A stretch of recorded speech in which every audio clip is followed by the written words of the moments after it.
Assalamualaikum warahmatullahi wabarakatuh. Selamat pagi anak-anak semua. Bertemu kembali dengan Ibu Deswita Herawati SPD dalam pelajaran Bahasa Indonesia di SMP Negeri 36 Medan. Minggu lalu kita sudah mempelajari tentang teks eksplanasi. Maka untuk sekarang kita akan mempelajari pelajaran selanjutnya yang berada di bab 6, yaitu ulasan karya kita. Tepatnya di halaman 153 sampai 173. Kompetensi dasar dari bab 6 ini yang akan kita pelajari hari ini ada dua, yaitu kompetensi dasar 3.11 dan kompetensi dasar 3.12. Kompetensi 3.11 mengidentifikasi informasi pada teks ulasan tentang kualitas karya, baik film, cerpen, puisi, novel, dan karya seni daerah yang dibaca atau diperdengarkan. Sementara kompetensi 3.12 adalah menelaah struktur dan kebahasaan teks ulasan, baik film, cerpen, puisi, novel, dan karya seni daerah yang diperdengarkan dan dibaca. Dari kompetensi dasar tadi, dapat kita simpulkan tujuan pembelajaran, yaitu bahwa setelah mempelajari materi ini, kamu diharapkan untuk dapat atau mampu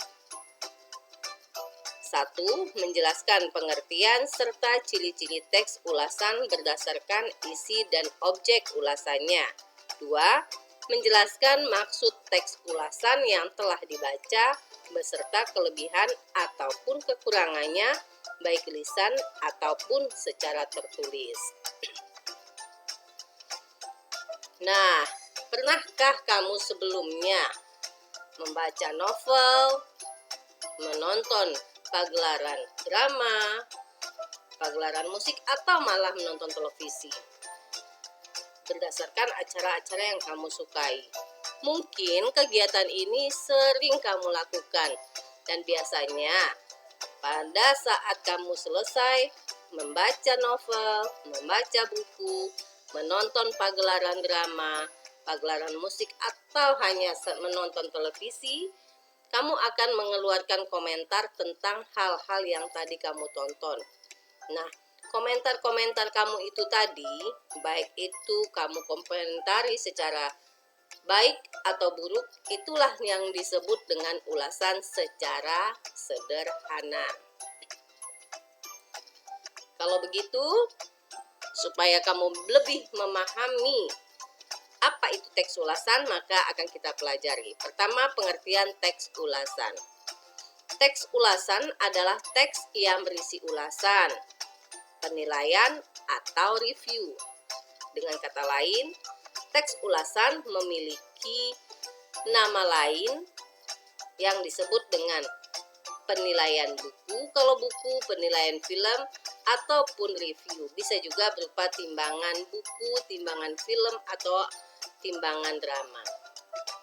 Teks ulasan disebut juga dengan resensi. Ketika mengulas suatu karya, pengulas harus bersifat kritis agar hasil ulasannya dapat berkontribusi atau memberikan sumbangan bagi kemajuan karya tersebut. Ulasan juga dapat disebut review. Ketika mengulas suatu karya, kita memberikan penilaian dan kritik untuk melihat suatu karya. Ulasan disebut juga timbangan terhadap suatu karya. Ketika mengulas suatu karya, kita menimbang karya tersebut untuk mengetahui kelebihan dan kelemahannya dibandingkan dengan karya yang lain. Ulasan pada umumnya ditulis dalam bentuk artikel, sehingga teks ulasan dapat juga disebut artikel ulasan. Nah, dari kesemua pengertian tersebut dapat disimpulkan bahwa ulasan adalah teks yang berfungsi untuk menimbang, menilai, dan mengajukan kritik terhadap karya atau peristiwa yang diulas tersebut. Pengertian ini berasal dari pendapat Gerald dan Bicknell dan Highland serta Diani.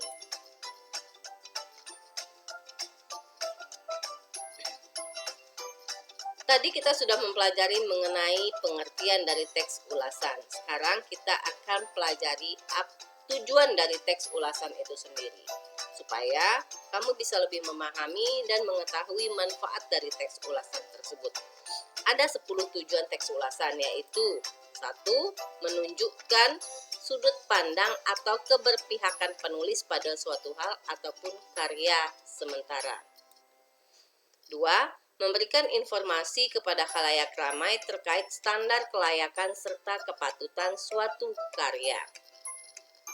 3. Untuk membantu para pembaca mengetahui tentang gambaran serta kritikan sebuah karya. 4. Untuk mengetahui kelebihan serta kekurangan karya yang diresensi. 5.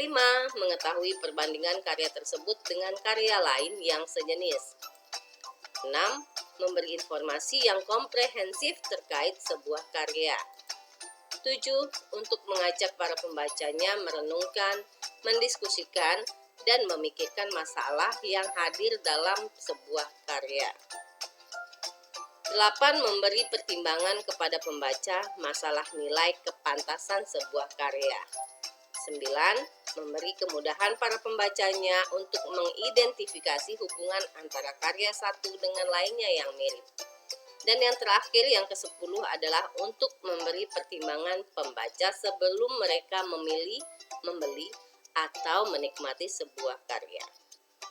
Nah, itulah ke-10 tujuan teks ulasan yang sebenarnya memiliki banyak manfaat bagi kita penulis resensi atau penulis ulasan, bagi pembuat karya yang kita resensi, atau bagi orang yang hanya ingin mengetahui buku-buku baru, film-film baru, atau karya seni yang lainnya. Nah, dalam kehidupan itu banyak terdapat teks ulasan, karena biasanya karya yang baru saja dimunculkan pasti akan memberikan keleluasaan seseorang untuk memberikan ulasan atau penilaian. Untuk itu, kita juga harus mengetahui ciri-ciri dari teks ulasan. Apa saja ciri-ciri teks ulasan itu? Ada 4 ciri-ciri teks ulasan. Pertama, struktur teks ulasan umumnya terdiri dari orientasi, tafsiran, rangkuman, dan evaluasi, dan kadangkala juga disertai oleh identitas. Yang kedua, biasanya di dalam teks ulasan terdapat atau memuat informasi berdasarkan dengan sudut pandangan atau opini dari penulis tentang sebuah karya atau produk. Ketiga, opini teks ulasan berdasarkan dengan fakta yang telah diinterpretasikan. Dan yang keempat, umumnya mempunyai nama lain, yakni resensi.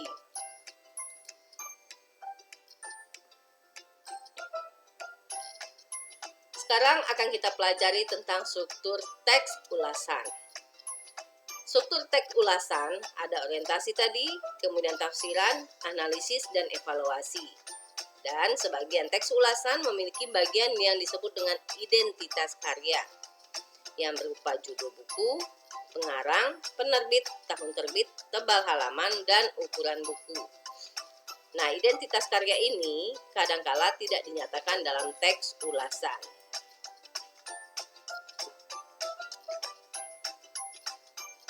Sekarang kita pelajari masing-masing dari struktur teks ulasan. Yang pertama adalah orientasi. Orientasi adalah bagian pertama yang menjelaskan tentang gambaran umum sebuah karya, baik film, drama, maupun sebuah buku yang akan diulas. Pada bagian orientasi berisi tentang pengenalan gambaran umum suatu karya film maupun drama yang hendak diulas. Gambaran secara umum tersebut menyiapkan latar belakang untuk pembaca mengenai apa yang mau diulas. Yang kedua adalah tafsiran. Tafsiran merupakan bagian yang berisi penjelasan detail mengenai sebuah karya yang diulas. Pada bagian tafsiran berisi tentang gambaran suatu karya, baik itu film, ataupun drama yang diulas. Contohnya, bagian dari keunikan, hasil karya, keunggulan, kualitas, atau lain sebagainya dari karya yang diulas. Yang ketiga adalah evaluasi. Evaluasi adalah bagian yang berisi pandangan dari pengulas mengenai hasil karya yang diulas. Hal ini dilakukan sesudah menafsirkan atau sesudah melakukan tafsiran yang mencukupi tentang hasil karya itu. Di bagian ini, penulis menyebutkan bagian yang sangat bernilai ataupun kelebihan pada karya tersebut atau bagian yang masih kurang bernilai ataupun kekurangan pada karya yang diulas. Jadi di bagian evaluasi biasanya pengulas akan menceritakan atau menerangkan bahwa karya ini seperti ini baiknya, seperti ini buruknya, tanpa bersifat subjektif. Jadi penilaian di sini atau evaluasi tentang baik buruknya sebuah karya dinilai secara objektif oleh si pengulas. Yang keempat adalah rangkuman. Rangkuman adalah bagian yang berisi kesimpulan dari ulasan terhadap suatu karya. Pada bagian ini memuat komentar penulis juga, apakah karya tersebut sangat bernilai atau berkualitas, bahkan justru tidak untuk ditonton, dibaca, didengar, atau dilihat. Nah, itu tadi adalah struktur teks ulasan. Sekarang coba perhatikan contoh ini. Ini ada contoh orientasi. Film berjudul Di Balik 98 adalah film yang diproduksi oleh MNC Picture. Menceritakan suatu peristiwa kerusuhan pada tahun 1998. Seluruh rakyat Indonesia tentunya tahu masalah yang terjadi pada bulan Mei tahun 1998. Masa itu saat-saat krisis di tahta kepresidenan Soeharto maupun Orde Baru. Namun pada film ini menceritakan di balik panasnya kondisi politik, masih banyak sekali makna dapat dipetik yang bernilai kemanusiaan di dalamnya. Sekarang bagian contoh tafsiran. Diceritakan tokoh Diana yang dibintangi oleh Chelsea Islan, seorang mahasiswi Trisakti telah memutuskan untuk jadi anggota demonstran. Pada masa kekuasaan Presiden Soeharto, menurutnya harus segera diakhiri. Sehingga dirinya memutuskan menjadi anggota demonstran adalah pilihan kurang tepat baginya. Karena dia saat ini telah tinggal bersama dengan kakaknya bernama Salma yang dibintangi oleh Riri Negawati, yakni seorang pegawai di Istana Negara. Dengan Bagus, yakni suami Salma yang dibintangi oleh Doni, yakni seorang letnan 2 dari Angkatan Darat. Nah, kamu bisa baca kelanjutan semuanya dan sampai kepada hal evaluasi serta rangkuman ada di situ.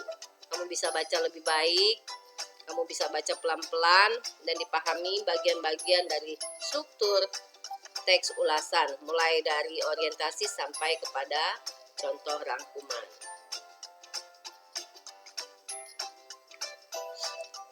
Nah, selanjutnya kita akan pelajari tentang kaidah kebahasaan teks ulasan. Di dalam bahasa teks ulasan, ada beberapa kaidah atau ada hal-hal tertentu, hal-hal unik yang sering digunakan di dalam teks ulasan. Pertama, di dalam teks ulasan umumnya selalu menggunakan konjungsi penerang. Apa saja itu konjungsi penerang? Ada kata bahwa, yakni, yaitu, dan adalah.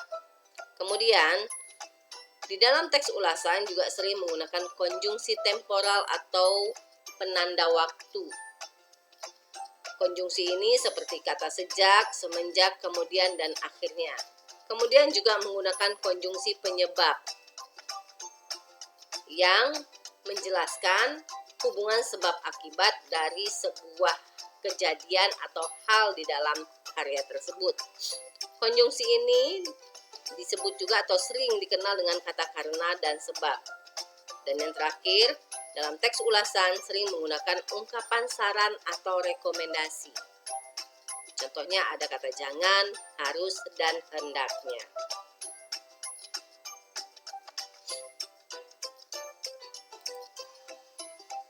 Nah, itulah materinya. Selanjutnya kita masuk kepada lembar kegiatan peserta didik atau sering juga disebut dengan tugas atau latihan atau soal. Tugas ini kamu kerjakan di buku, bukan di buku, di kertas double folio dan diselesaikan dengan baik. Jangan ditunda-tunda penyelesaian tugas, pengerjaan tugas. Kemudian setelah selesai, silakan nanti kamu tunggu kapan informasi pengumpulan tugas. Apa saja tugas kita? Hanya 2, yaitu 1 atau pertama, carilah contoh-contoh teks ulasan, baik itu drama, film, novel, cerpen, atau lain sebagainya. Dan yang kedua adalah kamu pilih salah satu dari jawaban di soal nomor 1. Jadi pilih satu saja dari soal yang sudah kamu jawab di pertanyaan pertama. Kemudian telaahlah teks tersebut berdasarkan struktur teksnya dan kaidah kebahasaannya. Itulah tugas-tugasnya. Semoga kamu bisa menjawabnya dengan baik dan materi ini bisa bermanfaat buat kamu. Akhirul kalam. Ya, demikianlah pembelajaran kita hari ini. Semoga kalian bisa memahaminya dan dapat bermanfaat dan juga berguna bagi kita semua. Assalamualaikum warahmatullahi wabarakatuh. Terima kasih, sampai jumpa lagi minggu depan di materi selanjutnya.